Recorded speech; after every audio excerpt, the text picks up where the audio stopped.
Bismillahirrahmanirrahim. Assalamualaikum warahmatullahi wabarakatuh.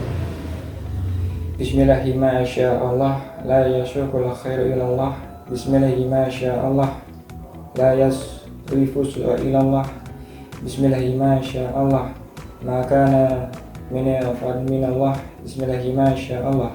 La hawla wa la quwwata illa billahil aliyyil azim. Allahumma sholli ala sayyidina Muhammad wa ala ali sayyidina Muhammad. Qala Allah ta'ala bil Qur'anil azim. Bismillahirrahmanirrahim. Qala rabbi shrah li sadri wa yassir li amri wahlul 'uqdatam min lisani yafqahu qawli. Amma ba'd. Alhamdulillah, marilah kita senantiasa bersyukur atas kehadirat Allah Subhanahu wa taala, yang mana Allah telah melimpahkan kepada kita semua nikmat kesehatan, rahmatan, kenikmatan, nikmat umur yang panjang, yang diberikan keluasan rezeki yang halal dan barokah manfaat.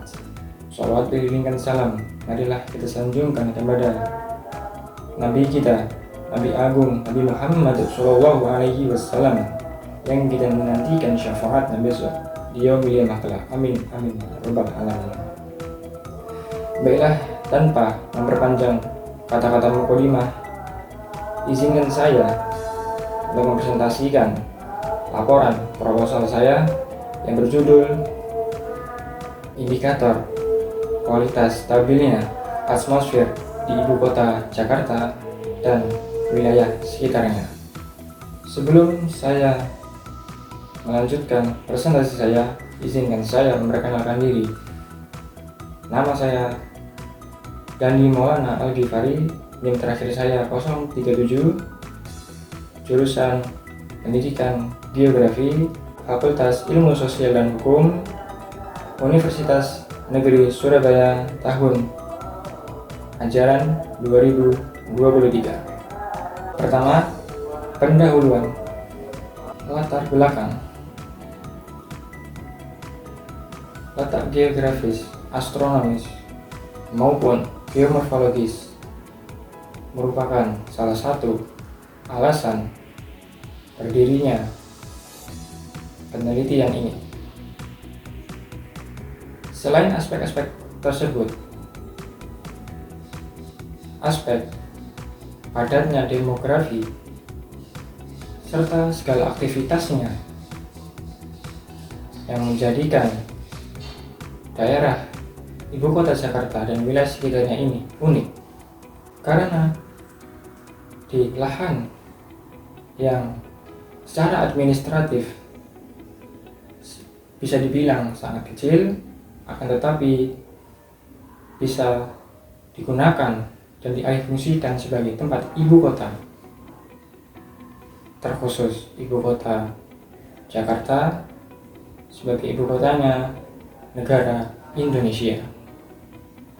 Selanjutnya, rumusan masalah. Atas latar belakang yang telah dipaparkan di atas tadi, rumusan masalah terbagi menjadi 3. Akan tetapi, dalam intian 3 poin tersebut adalah bagaimana sebuah sistem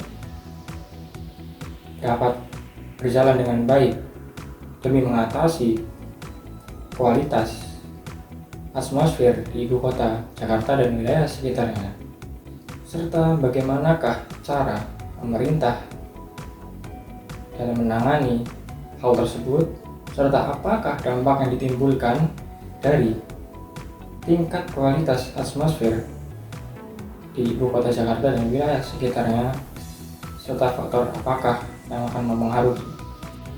Tujuan penelitian.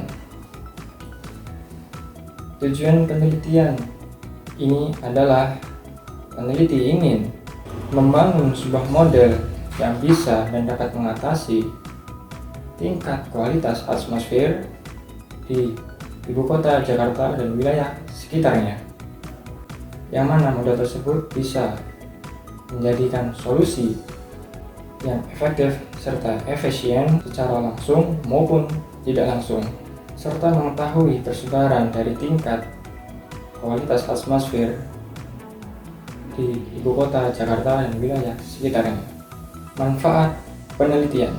Manfaat dari penelitian ini adalah mengetahui tingkat kualitas atmosfer, memberikan informasi kepada pemerintah serta masyarakat tentang pentingnya kualitas atmosfer, serta dapat menghasilkan sebuah model yang dapat mengatasi masalah secara tepat dan efisien.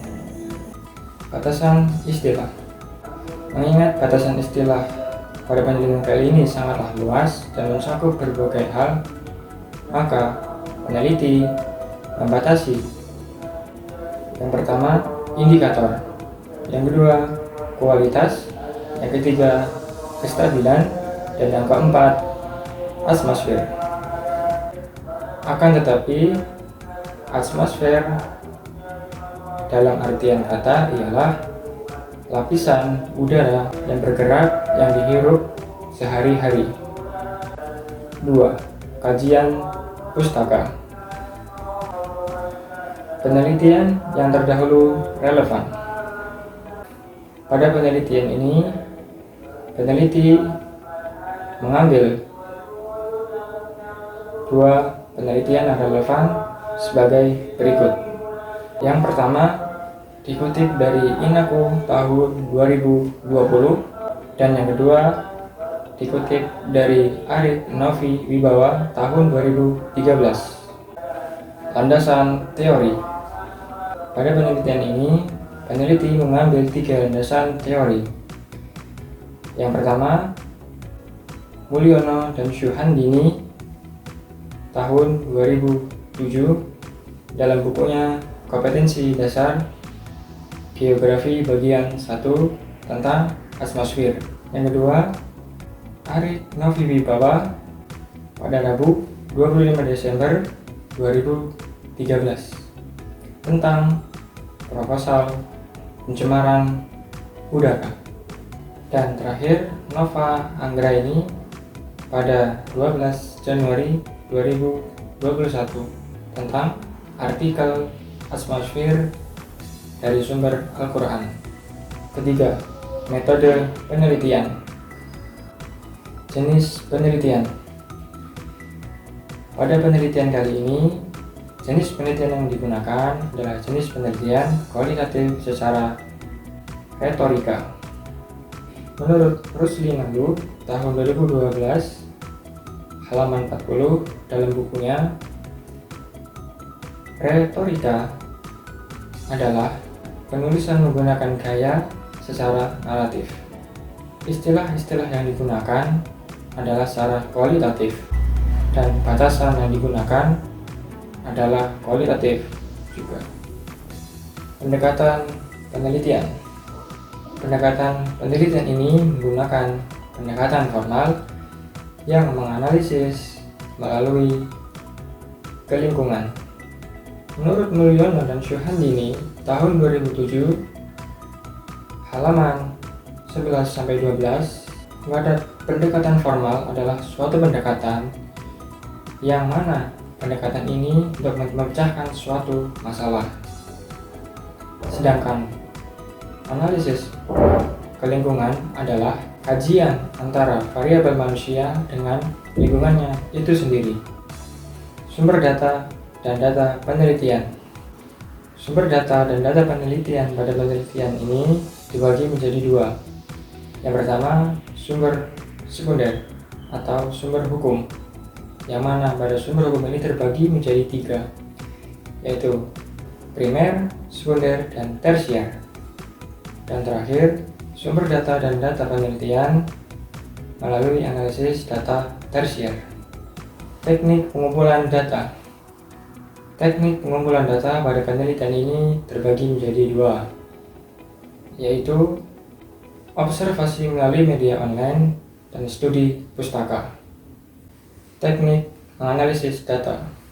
Teknik analisis data pada penelitian ini terbagi menjadi 2, yaitu data secara kualitatif dan secara kuantitatif.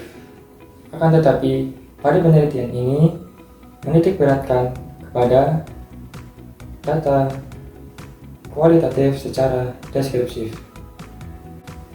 Terima kasih. Kurang dan lebihnya saya mohon maaf yang sebesar-besarnya.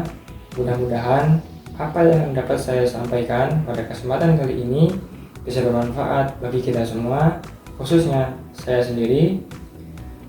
Saya akhiri.